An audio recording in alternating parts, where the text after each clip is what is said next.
তুমি না তওবা করেছিলে? তুমি না শুধুমাত্র আল্লাহর জন্য সবকিছু ছেড়ে দিয়েছিলে? বুঝতে পেরেছিলে কোথায় তোমার আসল ঠিকানা? ভুলে গেছ?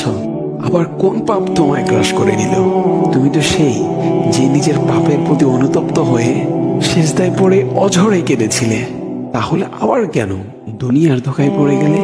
কেন ভুলে গেলে কোথায় তোমার আসল গন্তব্য? তুমি কি হার মেনে নিয়েছো নফসের কাছে? তুমি এত দুর্বল, ভুলে গেছো তুমি কার বান্দা? কে তোমার রব? তোমার রব তো সর্বশক্তিমান। সর্বশক্তিমানের বান্দা আবার কখনো দুর্বল হয় নাকি? মৃত্যু পর্যন্ত লড়ে যাও তুমি। শয়তানকে দেখিয়ে দাও তোমার ইমানের পাওয়ার।